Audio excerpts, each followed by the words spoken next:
November 6th, 1943, Kiev. A grain depot in the Podol district is burning, and one woman has set it on fire to save 100 children. She crouches in the basement with a kerosene lamp in one hand. In the other, a green canvas ledger. The cover reads, in faded Cyrillic, Odessa Bread Depot, number 14.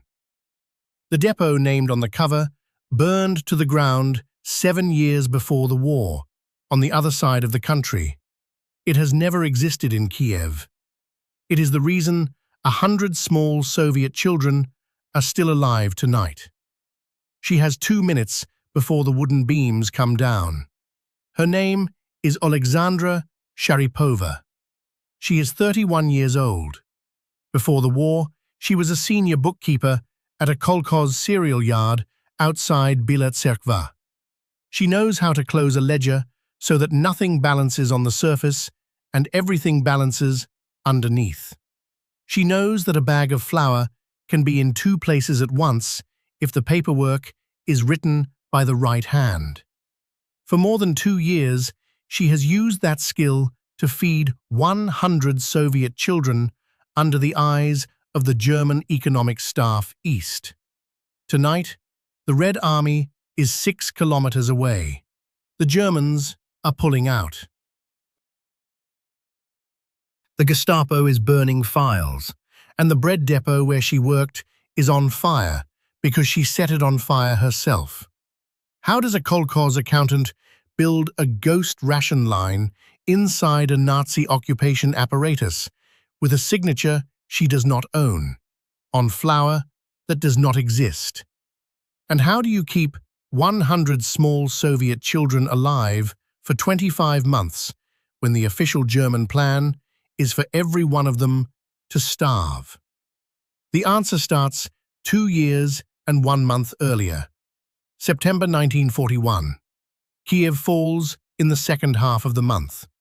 5 days after the Wehrmacht takes the city, Soviet radio mines left behind under Khreshchatyk Boulevard begin to go off in sequence, and entire city blocks slide into the cellars in slow geysers of dust. Sharipova does not retreat with the Soviets. Her husband, a railway dispatcher, was killed at Uman 3 months earlier. Her younger sister is somewhere in a freight train heading east, and the train may or may not still be moving. Sharipova stays because there is no one she would cross the Dnipro for. She takes a clerical job at the German Economic Staff East. The Wehrmacht is hiring Russian-speaking Ukrainians who can read German invoices. She passes the language test in 90 minutes. The office she walks into is on the 2nd floor of a tobacco merchant's building on Vorovskoho Street. The room smells of tobacco and machine oil. 12 desks, 11 men. 1 woman, who is Sharipova. The supervisor is a Württemberg man named Karl Schreiber. He is 44 years old, nearsighted, slow on stairs, and signs his name with a fountain pen he has carried since the previous war. He fought at Verdun in 1916. He told Sharipova in the first week that he believes the current war is being run by men who have never seen a corpse. He does not say this to anyone else. He says it to Sharipova because she is the only person in the office who does not laugh at his joke about French butter rations. Schreiber signs everything she puts in front of him. He does not read it. Not from laziness, from an exhaustion older than the war. Every ration form, every transfer order, every storage report, he glances at the totals, sees that they balance, and lays his fountain pen across the line. This is the first, Chekhov's rifle. The second is the green canvas ledger that Sharipova finds in week 3. She is reorganizing the archive on the lower floor when she pulls a stack of pre-war files out from behind a cold radiator. Soviet inventory books. Most of them are useless. Kolkhoz yields from 1938, livestock counts. She is about to throw them out when she sees one whose cover is brand new, the canvas not yet softened by handling. Odessa Bread Depot, number 14. She remembers the name. Depot number 14 burned to the ground in October 1936 in a fire that took 2 warehousemen with it. The depot was decommissioned. The land was sold. There is no depot number 14. But the ledger is real. It is a stamped, lithographed, properly numbered Soviet grain ledger with an unbroken sequence of page seals. Whoever was supposed to destroy it in 36 instead filed it. Sharipova does not know yet what she is going to do with it. She puts it back behind the radiator. For 3 weeks, she walks past it on the way to her desk and feels the weight of it through the wall. October 5th, 1941. Sharipova carries a stack of distribution rosters down from her office to be co-signed at the depot. The depot is on Andreevska Street. The smell of warm rye is so strong it hangs at street level half a block away. She delivers her papers, and on her way out, she sees, by the loading platform, a column of women and children being marched east along Andreevska. The children carry small bundles. One small girl, perhaps 5 years old, carries nothing. She holds the hem of her mother's coat with one hand and an empty teacup with the other. Sharipova does not know why the teacup. She watches the column round the corner toward the railway sidings. She knows what is at the railway sidings. Everyone in Kiev knows by then. The ravine called Babin Yar is not far past the rail. She walks back to the office. She sits at her desk. The teacup is still in her hand, in the sense that anything seen at a certain hour stays in the hand for the rest of a person's life. That afternoon, the new ration scale arrives. The supervisor on Vorovskoho Street, a man from Stuttgart, whose name nobody can pronounce, reads it out so the clerks can update their tables. Adults working for the Reich, 1,500 calories. Adults not working, a figure that sits, depending on which Wirtschaftsstab table one consults, between 4 and 800. Slavic children under 12, officially 9 kilograms of bread per month. Practically, in the audit margin, Sharipova soon learns to read 200 grams a day. Slavic children classified as orphans, 0. Slavic infants of imprisoned parents, 0. There is a footnote in the document that one of the clerks reads aloud as a joke. The footnote uses the phrase, useless eaters. The clerks laugh. Sharipova writes the numbers into her table without looking up. Estimates will later differ on what made Sharipova decide.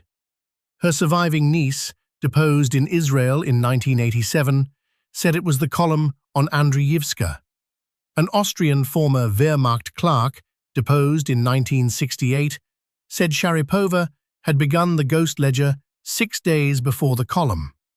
The Yad Vashem researcher, who wrote her up in 2006, concluded the dates cannot be reconciled. Take an average. The decision was made in a week. It does not change what she did. The first entry into the green canvas ledger is dated October 8, 1941. Sharipova writes it in pencil, then in ink. Odessa Bread Depot, number 14. Opening inventory, 4,200 kilograms of rye flour, 700 kilograms of buckwheat, 110 kilograms of dried peas, none of which exists, all of which she will from now on quietly subtract from the real distribution lines that pass under Carl Schreiber's fountain pen. Depot 14 is the ghost into which the food disappears. Out the other side of Depot 14, by a route she has not yet built, the food will reach mouths. She has no contact with any underground. She has no children to feed yet. She has only the ledger and the certainty that walking through the office in the morning without it would be the slower form of dying. She locks the ledger inside her desk drawer and goes home through the early dusk. The October light over Podol is the same color as river clay. On the way home, she passes a building on Pokrovska Street. The window of the second floor is lit. A schoolteacher named Helena Pavlovna lives in that apartment. Sharipova has not yet met her. In 4 weeks, Sharipova will climb that stairwell with a brown paper packet under her coat. But right now, Sharipova does not yet know the address. She does not yet know that the ghost ledger has only worked so far inside her drawer, and that ink without a child is just ink. The hardest part has not begun. She still has to find the children. A boot kicks open the door of the office at 7:30 on a November morning. 2 SD men in black field coats stand in the doorway. They want a list of every Slavic woman employed in the economic staff who is unmarried, childless, and Ukrainian-speaking. They want it by lunchtime. They do not say why. Schreiber takes the order, blinks, walks to his desk, and tells the clerks to draw up the list. Sharipova writes her own name on the 3rd line. She writes it neatly. She has been writing in German for 6 weeks, and her hand is still careful. The SD men leave. By lunchtime, the list goes out. By the evening, every woman on it is summoned to a screening at a hotel called the Continental on Khreshchatyk. They are told it is a clerical reassignment. Sharipova is sent home with a note that says she has been retained at her current desk. The other 6 women do not return to work. Sharipova never finds out what happens to them. The records disagree. The most cited German file says they were transferred to a textile workshop in Vinnytsia. Sharipova will spend the rest of her life suspecting it was something else. She walks home in the dark. The wind on Vorovskoho carries the smell of wet ash from Khreshchatyk, still burning in slow pockets 2 months after the explosions. She turns onto Pokrovska Street. The second-floor window is lit. She climbs the stairwell and knocks. The woman who opens the door is Helena Pavlovna Verbitska, 58 years old, schoolteacher of mathematics at the gymnasium that closed in September, widowed in 1933. Her grandson disappeared into the Babin Yar columns in October, along with the boy's mother. Helena Pavlovna survived because she was visiting her sister in Bohuslav that week. She came back to an empty apartment. She has been collecting, in the way a person collects pebbles, neighborhood children whose parents have vanished. 3 children, then 5, then 8.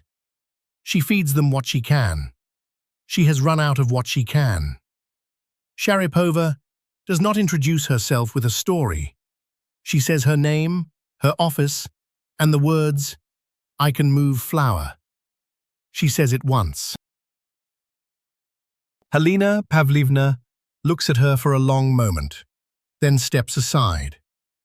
The brown paper packet that Sharipova carried under her coat that night holds 3 kilograms of rye flour and 200 grams of dried peas. She hands it over without ceremony. They drink chicory tea at a small table, while 2 children, a boy of 7 and a girl of 4, watch from a doorway. Helena Pavlovna does not thank her. She says only one thing: if you stop coming, we starve faster than if you had never started. Sharipova nods. She understands the weight of the offer she has just made. She goes home. The ghost ledger now has a destination. For 3 weeks, the system holds, with 1 delivery a week. Sharipova writes Gestapo 14 receipts that subtract small quantities: 3 kilos, 5 kilos, 8 kilos, from larger transfers between the railhead silos at Darnitsia and the Wehrmacht bakery at the Kreschatik barracks. The numbers vanish into rounding tolerance. Schreiber's fountain pen approves the totals. On Friday mornings, Sharipova walks past the loading platform on Andreyevska, signs out a courier ticket marked for an address that does not exist, and carries the packet to Pokrovska Street herself. By Christmas, there are 12 children at Helena Pavlivna's apartment. By February 1942, there are 19, distributed across 3 apartments because no single room can hide more than 6 small bodies. By June, there are 31, scattered through Podol, in basements rented under Sharipova's own name, to landlords who do not ask. The ghost ledger now runs to 43 pages. A short sentence in the middle of all this. They are not abstract. There is a 7-year-old girl named Marusha. Marusha was brought to Helena Pavlivna's apartment in late January 1942 by a coal yard worker who found her sitting on a heating pipe in the basement of a building on Spassky Street. Her mother had been shot at the ravine. Her father had been shot earlier in the year. She did not speak for 2 months. Then one Friday morning, when Sharipova arrived with the flour, Marusha followed her into the kitchen and held out a scrap of paper with a name on it. She had copied her own name out in pencil from somewhere. She asked Sharipova to write it into the ledger. Sharipova thought she meant the ration book and started to explain that her name was in the ration book, in the column for July, on page 19. Marusha said no. She wanted the name in the green ledger, the ghost ledger. Sharipova realized, slowly, what the child was asking. If her name was in the book that was carrying the food, then the food was being carried for her. And if the food was being carried for her, then someone, somewhere, knew that she existed. Sharipova opened the green canvas ledger on the kitchen table and wrote, in the column reserved for losses by mouse damage, the name Marusha in pencil. Then in ink. Marusha watched the ink dry. She nodded once and walked out of the kitchen. Every Friday, for the next 22 months, Marusha asked Sharipova to write her name again. Sharipova wrote it again every Friday. The ledger eventually had her name 46 times. By August 1942, Sharipova is running a ghost food network of 47 children inside an active Wehrmacht administrative district. She has no underground contacts beyond Helena Pavlivna. She works alone. She has put no plan in writing anywhere except the ledger itself, and the ledger sits in her desk drawer at the office every night. In September 1942, the audit comes. A Wirtschaftsstab inspector from the regional office further west, a Bavarian named Helmut Lessing, arrives on the morning train. He is 40 years old, a former cooperative banking accountant from Augsburg, and he is famous in the office network for catching a clerk in Minsk who had been skimming 5% off military bread for 19 months. He demands the live ledgers, the receipts, and a tour of the depots. Schreiber goes pale and asks Sharipova to handle the basement tour because his bad leg cannot manage the depot's steps. Sharipova walks Lessing through the Andreyevska Street depot for 1 hour and 20 minutes. He asks the questions she has been preparing for 11 months. Why does the rye intake on August 14th show an entry of 2,100 kilograms when the rail manifest from Darnitsia shows 2,300? Sharipova shows him the smoke-damaged manifest. There was a small fire on the platform that morning. 200 kilos were declared spoiled in the wastage book. Here is the wastage book. Why is the wastage rate at depot number 14 running at 3% against a system average of 1.1?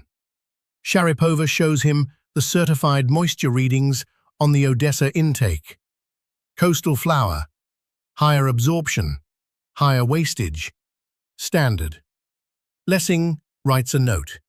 He asks to see depot number 14 physically. Sharipova explains that depot number 14 is in the Odessa administrative zone, not Kiev. The receipts route through here only because the Kiev office handles dry storage transfer paperwork for the southern sector. Lessing writes a second note. He is, for an hour, 15 seconds away from the right question. He never asks it. He is too well trained in cooperative banking arithmetic to suspect a phantom depot. He knows how clerks steal. They pad wastage, they ghost suppliers, they double-book transports. He does not know that someone could invent a whole depot. The trick is too big to look like theft. At noon, he signs off on the depot books and leaves on the afternoon train back west. Schreiber takes Sharipova aside in the corridor and asks her one question, quietly. He asks whether there is anything he needs to know. Sharipova looks at him for a long moment, then says no. Schreiber nods. He does not ask again. Before we go further into the winter of 43, a short pause. The channel runs on stories like this one. Subscribe if you'd like the next one when it lands. Now, the Gestapo is moving. October 19th, 1943. The Red Army has crossed the Dnipro at Lyutezh. 40 kilometers north of Kiev, German rearguard columns are breaking under counter-battery fire. The German occupation administration begins burning files in the courtyards of office buildings across the city. Schreiber is told to consolidate economic staff records onto 3 trucks for evacuation to Lviv. The depots are to be drained. Flour to the railheads to the trucks westward. Sharipova realizes that the ghost ledger is now a liability that nobody can carry. If Depot 14's books go west on a truck, some other accountant in Lviv or Krakow will try to reconcile them against a physical address, and the physical address does not exist. The Gestapo will find the entries within a week. They will trace them back to Schreiber's signature. They will trace Schreiber's signature back to the woman who put the papers under his pen for 2 years. They will find the children. There is a second problem, sharper. The children's food line depends on a depot that exists only on paper. When the real depot's empty, the ghost cannot draw from anything. The ration network collapses in days, unless Sharipova does something none of her training in kolkhoz accounting prepared her for. On October 22nd, Helena Pavlivna sends a boy with a message that the Gestapo has searched the apartment on Pokrovska Street. The children were not there. They had been moved that morning by Helena Pavlivna to a basement on Olehivska. But Helena Pavlivna was taken in for questioning. She has not come back. Sharipova sits at her desk at the office and writes Friday's depot transfer order. Her hand does not shake.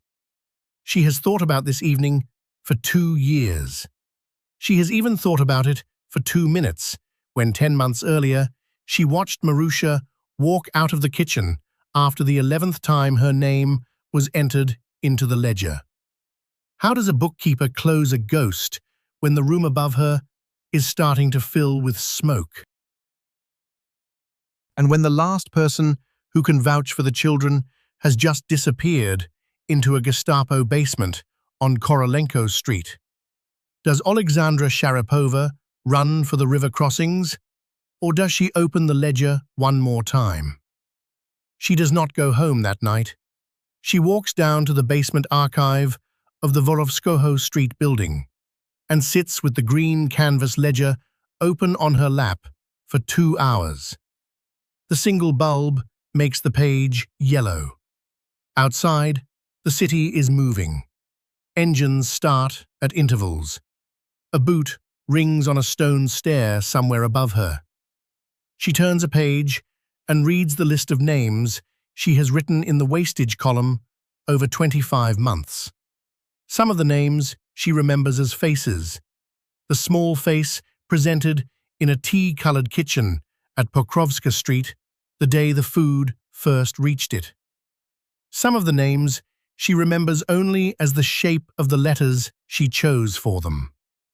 There is a boy whose name she wrote in capitals because he had asked her to, in the same way Marusha had asked. There is an entry for a child of 9 months whose name nobody knew, written in as Infant M, the M for Maria the Saint, because Helena Pavlovna had said the child should at least have a letter. Sharipova closes the ledger. She walks upstairs. She makes a decision that takes her 1 minute, and which she will not be able to undo. The morning of October 23rd, 1943. Sharipova arrives at the office at the usual hour. Schreiber is already there, packing the last drawer of his own desk. He is going home to Württemberg, he tells her. He has been ordered to escort one of the file trucks to Lviv. He does not want to go. He has not slept. He has been signing transfer orders since 4 in the morning. He looks up at Sharipova for what is, in retrospect, the last time, and asks her again, more quietly than the first time, whether there is anything he needs to know. Sharipova tells him this time, not all of it. She tells him there is a network of 50-some children inside the city, fed for 2 years out of a ghost line in the Wirtschaftsstab books, and that if any Lviv accountant tries to reconcile the depot ledgers after the evacuation, the children will be found within 10 days. Schreiber sits down. He puts down the documents he is holding. He does not speak for nearly a minute. Then he asks one question. He asks how she did it. Sharipova names the depot. Schreiber understands within 4 seconds. He has signed the papers, every one of them, for 25 months. He says, in a voice so flat it sounds untranslated from a language he is no longer speaking, that Verdun was a place where boys he had known since school had been buried in mud while gas drifted across them in colored streamers, and that he had been waiting 27 years for the war to stop being able to do that to him. And it has not stopped. Then he stands up. He picks up his fountain pen. He asks her what she needs. What she needs is a depot fire. Records destroyed in evacuation, the standard formula for unrecoverable books. If depot number 14 burned in the chaos of the German withdrawal, no Lviv accountant would ever try to reconcile its phantoms. The ghost would die clean. The children would have no paper trace, no signature, no thread back to either of them. Schreiber writes a single form. He writes it in his own hand. Movement order for the destruction of Class 3 accounting records at the Podol Depot complex by fire on the night of November 6, 1943, by an authorized officer of the Economic Staff East. He signs his own name. He hands her the form. He tells her she has 14 days. Then he leaves the office, and Sharipova does not see him again. He will be killed in a strafing run near Brody 3 weeks later. The Austrian deposition of 1968 reconstructed his last days from a fellow officer's letter, but the exact day of the strafing varies in the two surviving accounts by 10 days. What is certain is that he did not reach Lviv. For the next 2 weeks, Sharipova works two systems in parallel. By day, she sits at her desk and copies the live economic staff inventory into the evacuation manifests like every other clerk. By night, she walks. She walks to Olehivska, to Spaska, to a yard behind a tannery on Verkhny Val, to a basement under a former bathhouse on Koriva. She walks to every cell where Helena Pavlovna had placed children. There are 11 such places. She tells the women and the older children at each one, there are now 4 older children, the eldest 14, that the ration line is closing in 2 weeks, that they need to be ready to move to villages outside the city, that she has arranged passes for them in the names of dead children whose ration cards are still in the Wirtschaftsstab files. She gives them addresses: farmers near Tripilia, a widow outside Bila Tserkva, the village where she herself grew up, who had owed her sister a favor from before the war, a peasant cooperative near Vasilkiv, whose foreman had been a partisan since 42, and whose name Helena Pavlovna had written in her own diary on a page Sharipova had not been allowed to read. The 4 older children agree to walk the children out in pairs, 11 nights in a row. The first